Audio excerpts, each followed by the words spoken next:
సదాశివపేటలోని కసెట్టి వెంచర్లో లింగైక్య కసెట్టి విశ్వనాథం దంపతుల జ్ఞాపకార్థం వారి కుమారులు కసెట్టి రమేష్ రాజు వారు విశ్వగురు మహాత్మా బసవేశ్వరుని విగ్రహ ప్రతిష్టాపన చేశారు. ఈ విశ్వగురు బసవేశ్వరుని తంగడపల్లి ఆశ్రమ పీఠాధిపతి శ్రీ శివయోగి మహాస్వాముల వారిచే ఆవిష్కరించడం జరిగింది. ఈ కార్యక్రమంలో శివయోగి స్వామి మాట్లాడుతూ అందరూ బసవేశ్వరుని చూపిన బాటను నడవాలని కొనియాడారు. అధ్యక్షులు గంతిగా రాజు మాట్లాడుతూ లింగైక్యం విశ్వనాథం గారు సమాజ సేవలు చేశారని కొనియాడారు. ఈ కార్యక్రమంలో టీఆర్ఎస్ రాష్ట్ర నాయకులు శివరాజ్ పాటిల్, జిల్లా అధ్యక్షులు నరసింహులు, రాష్ట్ర మహిళా ప్రధాన కార్యదర్శి వినయ్ నగేష్ పాటిల్, కార్యనిర్వాహక అధ్యక్షులు అన్మిశెట్టి జయప్రకాష్, ప్రధాన కార్యదర్శి సిద్దికేర్ వినోద్, మాజీ మున్సిపల్ చైర్మన్ అపర్ణ పాటిల్, అన్నపూర్ణ కవిత తదితరులు పాల్గొన్నారు.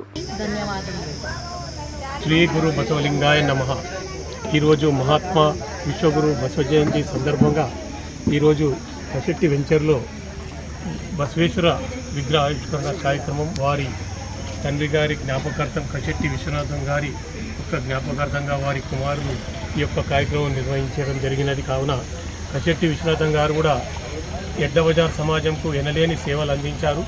వారి జ్ఞాపకార్థంగా ఈరోజు ఈ విగ్రహాన్ని నిర్మించేందుకు సమాజం తరఫున వారి కుటుంబ సభ్యులకు అందరికీ ధన్యవాదాలు తెలియజేస్తున్నాను. ఈరోజు 892వ విశ్వగురు మహాత్మా బసవేశ్వర జయంతి శుభాకాంక్షలు తెలియజేసుకుంటూ సదాశివపేట పట్టణంలో స్థానిక కసెట్టి వెంచర్లో ఈరోజు వారి కసెట్టి విశ్వనాథం గారి జ్ఞాపకార్థం నిమిత్తం ఈరోజు ఇక్కడ బసవేశ్వర విగ్రహ స్థాపన చేసుకోవడం జరిగింది.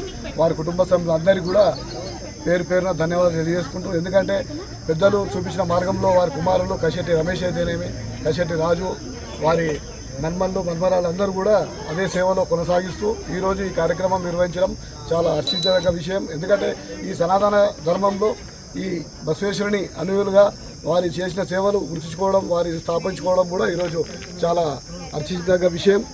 అదేవిధంగా బసవేశ్వరుడు చూపించిన మార్గంలో వీరెవరు అనకుండా అందరు నావారు అనే విధంగా అందరిని కలుపుకొని ఈరోజు ఈ వెంచర్లో అన్ని కులస్తులు ఉన్న అందరినీ కలుపుకొని ఈరోజు మహాత్మా బసవేశ్వర విగ్రహం ఇక్కడ ఏర్పాటు చేసుకోవడం చాలా హర్షించదగ్గ విషయం. వారికి వారి కుటుంబ సభ్యులందరికీ కూడా బసవేశ్వరుని ఆశీర్వాదాలు ఉండాలని చెప్పి మహాత్మా బసవేశ్వరుని కోరుకుంటున్నాం. మరిన్ని అప్డేట్స్ కోసం మా ఛానల్ని సబ్స్క్రైబ్ చేయండి.